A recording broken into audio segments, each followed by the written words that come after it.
Chers amis, je trouve que le titre souvent donné à ce récit, le jugement dernier, induit en erreur sur l'interprétation de ce texte.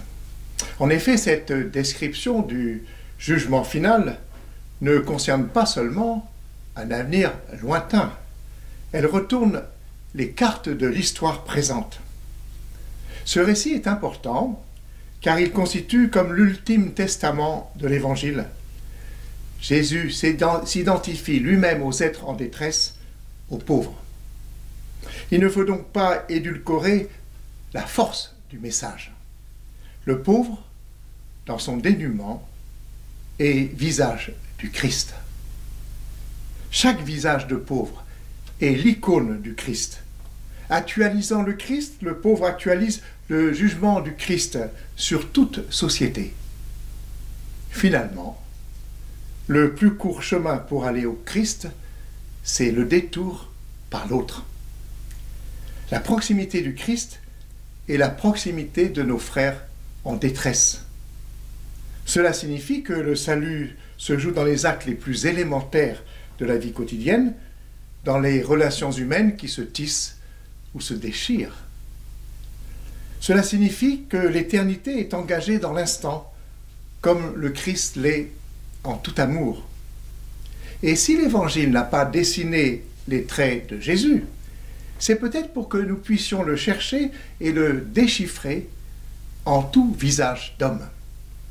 On pourrait dire que le Christ est le sans-visage de tous les visages. À la clôture du Concile Vatican II, c'était le 7 décembre 1965, le pape Paul VI avait prononcé des paroles très très fortes qui s'ancrent dans ce passage d'évangile. Des paroles qui n'ont pas pris une ride. Écoutez le pape Paul VI. Si nous nous rappelons qu'à travers le visage de tout homme, spécialement lorsque les larmes et les souffrances l'ont rendu plus transparent, nous pouvons et devons reconnaître le visage du Christ. Et si, sur le visage du Christ, nous pouvons et devons reconnaître le visage du Père Céleste, qui me voit, dit Jésus, voit aussi le Père, notre humanisme devient christianisme, et notre christianisme se fait théocentrique, Dieu au centre, si bien que nous pouvons également affirmer, pour connaître Dieu, il faut connaître l'homme. Parole magnifique. Le chrétien qui participe à l'Eucharistie le dimanche est appelé un chrétien pratiquant. Mais il s'agit de s'interroger tout autant sur sa pratique du frère. Si l'Eucharistie est bien le sacrement de l'amour, ce que j'ose appeler, entre guillemets, le sacrement du frère n'est pas moins ce sacrement de l'amour. Sacrement du frère. Cette expression plutôt familière à la théologie de l'Église orthodoxe a connu une certaine fortune dans la théologie catholique des années 60. Elle a été utilisée par un très grand théologien catholique suisse, Hans Urs von Balthasar. Le Christ est réellement présent dans le visage du frère. Vous l'avez entendu dans l'Évangile, chaque fois que vous l'avez fait à l'un de ces plus petits de mes frères, c'est à moi que vous l'avez fait.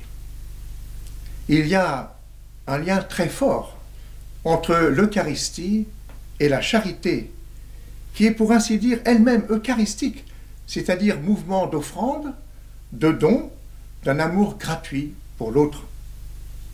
Et cela nous renvoie à la triple action évangélisatrice de l'Église qui exprime sa nature profonde, l'annonce de la parole de Dieu, la célébration des sacrements et le service de la charité. Le sacrement du frère n'est pas un 8e sacrement à côté des 7 sacrements. Le Dieu célébré par les chrétiens s'est révélé en la personne du Christ qui s'est fait proche de celles et ceux qui étaient les plus éloignés de Dieu, qui ne le connaissaient même pas. Et le sacrement du frère est donc cette expression qui s'applique au visage du frère. Le chrétien aime Dieu à travers son frère en humanité, dit Balthasar. Je trouve cette expression belle et significative. Le chrétien aime Dieu à travers son frère en humanité. sans devenir bien sûr un simple moyen. Le visage du frère, en particulier le plus fragile, peut être perçu comme une révélation de l'amour de Dieu, un relais de la parole qui nous atteint, qui nous bouscule. La foi chrétienne révèle ce qui est engagé dans tout acte de charité, dans le service du frère. Une relation qui n'est pas seulement humaine, mais qui atteint Dieu en personne, par la personne de son Fils Jésus. Et donc l'amour de Dieu doit constamment s'attester dans l'amour du frère. Cet amour de Dieu vient à la visibilité dans l'amour fraternel. C'est Saint Jean qui le dit avec force. Quiconque aime est né de Dieu et parvient à la connaissance de Dieu, dans sa première lettre. Nous sommes bien au-delà des questions confessionnelles, des questions d'appartenance ou non à la foi chrétienne. Et voilà que le texte de Saint Jean fait une confiance extraordinaire à la capacité sacramentelle de l'amour humain. Il ne peut pas ne pas conduire à Dieu, ne pas instiller l'expérience du tout autre. Saint Augustin le dira de façon aussi directe. Je le cite, « Tu vois la Trinité quand tu vois la charité. » Et puisque Dieu est amour, quiconque aime l'amour découvre Dieu.